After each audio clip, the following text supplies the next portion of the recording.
Hello बच्चों, आज मैं आपके लिए संज्ञा का विषय लेके आई हूँ।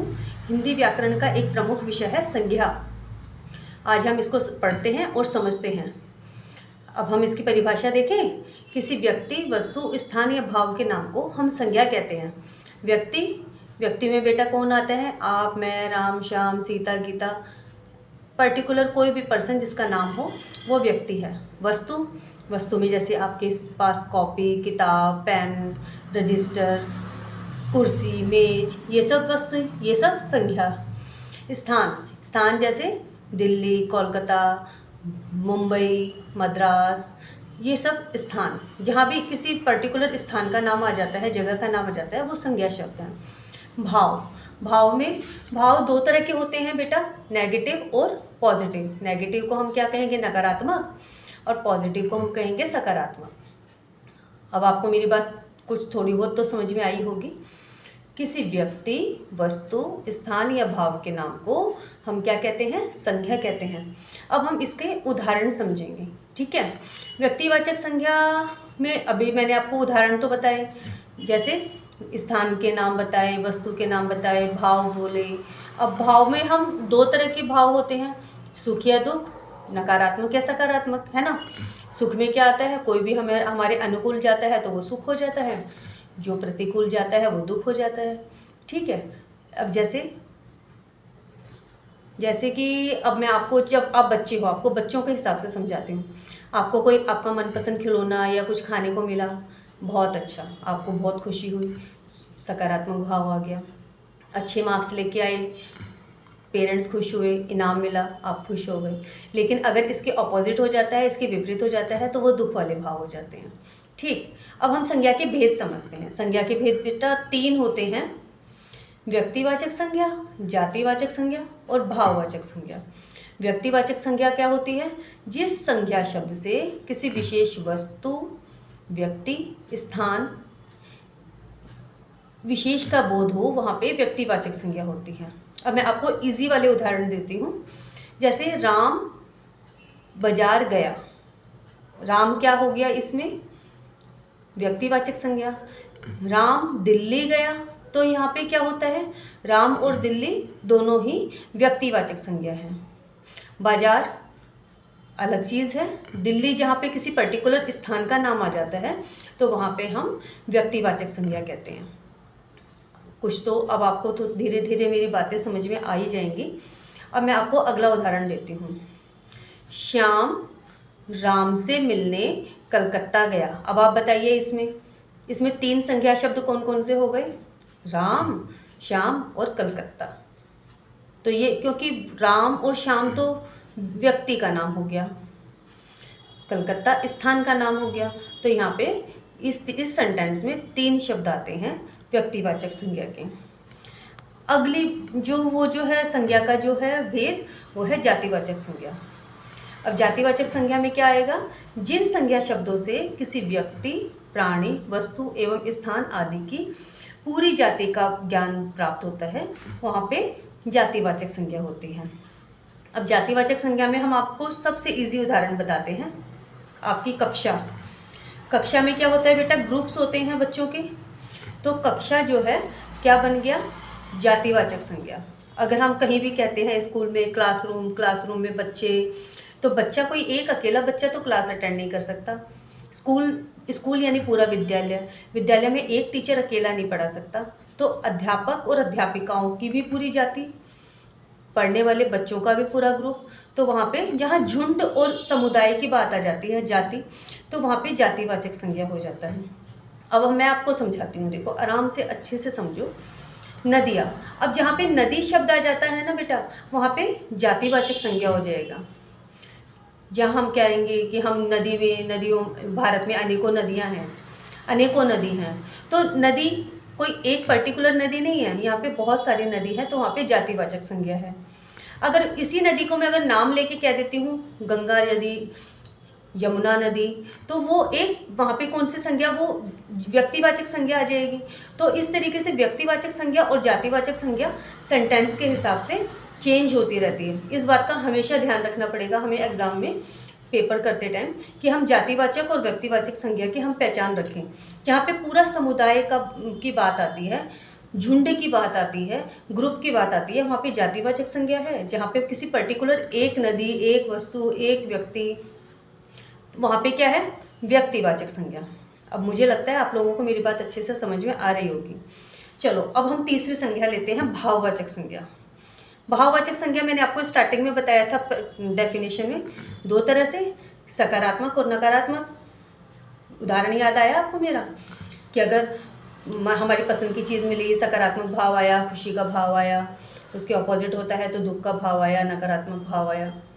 अब देखो, जिन संज्ञा शब्दों से किसी भाव, गुण, अवस्था आदि का बोध होता है उन्हें भाववाचक संज्ञा कहते हैं। जैसे मानवता, बचपन, बुढ़ापा, अमीरी, गरीबी, मौसम, ये सब क्या है, ये सब भाव हैं। इनको हम टच तो नहीं कर सकते ना। हम सुख को कोई टच कर पा रहे हैं, नहीं कर पा रहे। दुख को हम कर पा रहे हैं, नहीं कर पा रहे। हम सिर्फ अपने मन से हम फील कर पा रहे हैं, महसूस कर पा रहे हैं। आपको जब खुशी होती है तो आप उस चीज़ को सिर्फ मुंह से बता के या फिर अपने भावों को शो करके दिखा के हम अपने खुशी के और दुख के भावों को बताते हैं, है ना। तो इसलिए हम कहते हैं कि भाववाचक संज्ञा को जो है हम स्पर्श नहीं कर सकते, वो उसको हम केवल फील कर सकते हैं, अनुभव कर सकते हैं। अर्थात इसकी ये कोई दिखाई नहीं देती, अमूर्त होती है। कुछ विद्वान जो है ना बेटा, संज्ञा को दो अन्य भेद भी बताते हैं। वो है द्रव्यवाचक संज्ञा और समुदायवाचक संज्ञा। अब द्रव्यवाचक संज्ञा में देखो, आपको शब्द से ही पता चल रहा होगा। द्रव्य यानी कोई वस्तु, जैसे तेल, घी, दूध, दही, जो भी जिसका हम तोल भाव कर सकते हैं, वो वहाँ पे द्रव्यवाचक संज्ञा है। किसी पदार्थ, सामग्री या द्रव्य का बोध कराने वाले शब्दों को हम द्रव्यवाचक संज्ञा कहते हैं। जैसे 2 लीटर दूध, 4 लीटर पानी, 50 ग्राम दाल, इस तरीके से जब हम बात करते हैं ना, वहाँ पे द्रव्यवाचक संज्ञा हो जाती है। अब फिर वही बात आती है, अगली जो संज्ञा है वो उसकी जो सेकंड वाली है वो समुदायवाचक संज्ञा है। अब समुदाय फिर वही पे ग्रुप वाली बात आ जाती है। जो संज्ञा शब्द किसी समुदाय या समूह का बोध कराते हैं वहाँ पे समुदायवाचक संज्ञा होती है। अब समुदायवाचक में फिर वही मैं आपको उदाहरण पहले समझा चुकी हूँ, मैं आपको उसी के द्वारा मैं अच्छे से समझा रही हूँ। आपको सबसे इजी क्या लगता है? स्कूल का उदाहरण सब बच्चों को अच्छे से समझ में आता है, स्कूल है या कॉलेज है ना। तो वहाँ पे हमें एक ग्रुप मिलते हैं, तो ग्रुप में हमें टीचर्स और स्टूडेंट्स जो हमें जाते ही सबसे पहले मिलता है, चाहे वो गर्ल्स का हो या बॉयज़ का ग्रुप, तो वहाँ पे हम समुदायवाचक कहते हैं। हम ये नहीं कहते कि एक टीचर या एक आएगा, वहाँ पे व्यक्तिवाचक होगा, जहाँ पे अनेकों सिर्फ हम टीचर। अब देखो और अच्छा सा मैं समझाती हूँ।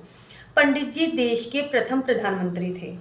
अब पंडित जी कोई एक पंडित नहीं, यहाँ पे पंडित जी तो अगर हम सिर्फ पंडितों की बात करते हैं तो वो पूरा समुदाय है, लेकिन हम सिर्फ एक पंडित जी की बात करते हैं कि वो प्रधानमंत्री थे, तो वहाँ पे व्यक्तिवाचक संज्ञा आ रही है। इस चीज़ को हमेशा ध्यान रखना पड़ेगा।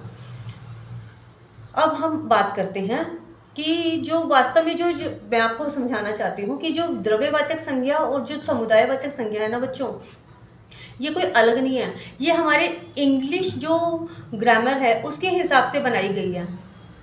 तो यहाँ पे फिर क्योंकि पहले इसको इंग्लिश ग्रामर में डिफाइन किया गया था, इन दोनों संज्ञा को, द्रव्यवाचक संज्ञा को और समुदायवाचक संज्ञा को, उसके बाद इसको हिंदी में जो है डिफाइन करना शुरू किया गया था। तो वास्तव में है क्या, जातिवाचक संज्ञा के ही दो भेद हैं, ये कोई उससे अलग नहीं है। लेकिन क्योंकि इसको अलग से बनाना शुरू किया, अलग से बच्चों को पढ़ाना शुरू किया, तो इस वजह से ये अलग से बन गया। अदरवाइज़ ये क्या है, जातिवाचक संज्ञा का ही भेद है। अब मैंने आपको ये भी बता दिया कि व्यक्तिवाचक संज्ञा जो है जातिवाचक संज्ञा के रूप में जो है कभी कभी प्रयोग व्यक्तिवाचक और उसमें चेंज हो जाता है सेंटेंस के हिसाब से। व्यक्तिवाचक जो है जातिवाचक में बदल जाता है और जातिवाचक जो है व्यक्तिवाचक में। जहाँ अभी मैंने पंडित जी वाला उदाहरण दिया वो व्यक्तिवाचक था, लेकिन जब हम पंडितों की बात करते हैं तो वहाँ पे जातिवाचक संज्ञा आ जाती है। इस चीज़ को हम अच्छे से समझ जाएंगे। अब देखो मैं आपको इजी वाले उदाहरण और देती हूँ। आजकल हरिश्चंद्र भला कहाँ मिलेंगे? अब राजा हरिश्चंद्र किसके लिए फेमस थे, किसके लिए प्रसिद्ध थे? अपनी सच्चाई के लिए, सत्यव्रत के लिए। उनको कौन नहीं जानता, उनको सब जानते हैं। जब सच्चाई की कसम खाई जाती है तो वह राजा हरिश्चंद्र को याद किया जाता है। अब देश में सिर्फ एक हरिश्चंद्र नहीं है, ऐसे हरिश्चंद्र बहुत हैं जो सच्चे लोगों के लिए बोला जाता है, वो तो बिल्कुल राजा हरिश्चंद्र की तरह है, वो तो राजा हरिश्चंद्र की औलाद है। आपने ऐसे उदाहरण आपने बहुत सारे सुने होंगे। तो ये जो है आपको इजीली समझ में आ जाए, इसलिए मैं आपको समझा रही हूँ कि इन एग्जाम्पल्स को जब आप उसमें करके आएंगे ना बेटा एग्ज़ाम में, तो आपको फुल मार्क्स मिलेंगे। और अगर आपको मेरी बात अच्छे से समझ में आ रही है तो आप अच्छे से इसको कर पाओगे। अब मैं आपको अगला उदाहरण देती हूँ। अब देखो, जैसे अगर किसी के साथ कुछ फ्रॉड हो जाता है तो हम किसको याद करते हैं? आपको कुछ याद आता है? नटवरलाल का नाम। नटवरलाल कौन था? देश का एक बड़ा ठग था। उसने क्या किया, सिर्फ पेपर वर्क कर करके अपने लाल किला वगैरह को बेच दिया, और फिर उसको जब गवर्नमेंट को पता चला तो वो सब उसके फ्रॉड को ख़त्म करके और उसको जो है पनिशमेंट मिली। अब किसी के साथ अगर हमारा जैसे कि कोई अगर हमारे साथ फ्रॉड करता है तो हम क्या कहते हैं? हमें तो नटवरलाल ने ठग लिया, वो भी एक नटवरलाल ने मिला। तो अगर हम सच्चाई के लिए अगर हम हरिश्चंद्र जी को याद करते हैं तो ठगने वालों के लिए हम नटवरलाल को याद करते हैं, क्योंकि वो भी देश का अच्छा खासा बड़ा ठग था। तो इन छोटे छोटे उदाहरण को अगर हम इजीली समझते हैं, याद रखते हैं और साथ में हम उसको लिख के भी आते हैं तो उससे हमारी नॉलेज का पता चलता है। ठीक है बेटा। अब मैं आपको बताती हूँ कि भाववाचक संज्ञा आपको इजी तो लगा है ना, जो कुछ मैंने आपको समझाया बताया। अब मैं आपको क्या बताती हूँ कि मैं कुछ जैसे चेंजेस करने होते हैं, बदलाव करने होते हैं भाववाचक संज्ञा में, तो मैं अब आपको वो सब बताना चाहूँगी। जैसे उसमें प्रत्यय में जोड़ के उनको बदला जाता है, उन शब्दों को। अब जातिवाचक संज्ञा से हम भाववाचक संज्ञा कैसे बना सकते हैं? अब शत्रु तो पूरा जातिवाचक शब्द आपको पता चल रहा है, तो इसका क्या बन जाएगा? शत्रुता। शत्रु का भाववाचक शब्द बनेगा शत्रुता। सज्जन, आपको सज्जन पता है आपको? जेंटलमैन, तो उसका भाववाचक शब्द क्या बनेगा? सज्जनता। ये सब आपको याद रखने की चीज़ें हैं। अब मैं आपको बताती हूँ कुछ इजी शब्द। जैसे अब मैं आपको बताती हूँ कि जातिवाचक शब्दों में क्या क्या आ जाता है। शत्रु, कोई एक शत्रु नहीं होता, पूरी जाति। पुरुष कोई एक पर्टिकुलर जेंडर नहीं है। सज्जन, तो इनके जो भाववाचक संज्ञा में जब शब्द बदलते हैं ना, तो शत्रु का शत्रुता हो गया, पुरुष का पुरुषत्व हो गया, पशु का पशुता हो गया, भक्त का भक्ति हो गई। लेकिन ये भी थोड़ा सा आपको समझने में टाइम लगेगा, इसको आपको थोड़ा सा याद करना पड़ेगा, क्योंकि अगली वीडियो में जब मैं आपको सर्वनाम सिखाऊंगी, विशेषण सिखाऊंगी, उसके बाद आपको धीरे धीरे ये सब चीज़ें इजीली समझ में आनी शुरू हो जाएंगी। तो अभी तो अब आप जातिवाचक संज्ञा और भाववाचक संज्ञा को समझो, क्योंकि ये बहुत लंबा वो है। सर्वनाम में जैसे अपना शब्द आ गया तो उसका भाववाचक संज्ञा हम क्या बनाएंगे? अपनापन। जहाँ पे ममता, तो ये सारी चीज़ें जब मैं सर्वनाम सिखाऊंगी तब मैं आपको अच्छे से समझा पाऊंगी। ठीक है। अब मैं आपको बताती हूँ कि हमने इस पार्ट में टोटल हमने क्या सीखा। हमने संज्ञा की परिभाषा सीखी। परिभाषा में क्या था? किसी भी प्राणी, वस्तु, स्थान या भाव के नाम को हम संज्ञा कहते हैं। संज्ञा के हमने 3 भेद जाने: व्यक्तिवाचक संज्ञा, जातिवाचक संज्ञा और भाववाचक संज्ञा। भाववाचक संज्ञा क्या होती है? अमूर्त होती है, जिसे हम सिर्फ महसूस कर सकते हैं, फील कर सकते हैं, सुख दुख को हम बता सकते हैं, लेकिन हम उसको स्पर्श नहीं कर सकते, टच नहीं कर सकते, हम सिर्फ उसे महसूस कर सकते हैं। इसको मैं बार बार आपको बता रही हूँ ताकि आपको अच्छे से समझ में आ जाए और आप भूलो ना। और इसके जो 2 भेद और थे वो क्या थे? द्रव्यवाचक संज्ञा और समुदायवाचक संज्ञा। द्रव्यवाचक संज्ञा में मैंने आपको बताया था कि वो समान वस्तुओं के तोल मोल के उसमें पता चलता है, घी, दूध, तो ये मैंने जो आपको उदाहरण बताए थे। और उसके बाद में फिर मैंने आपको बताया कि जातिवाचक संज्ञा जो है सर्वनाम, विशेषण, क्रिया के भाववाचक संज्ञा भी बनती है, लेकिन वो मैं आपको अगली वीडियो में जैसे जैसे मेरी सर्वनाम और विशेषण वगैरह बताऊंगी उसके हिसाब से मैं आपको साथ के साथ समझाते जाऊंगी। तो मेरी जो अगली वीडियो होगी बेटा वो होगी सर्वनाम की। तो हम कल फिर से मिलते हैं और मैं आपको सर्वनाम पढ़ाने आती हूँ। Okay, bye.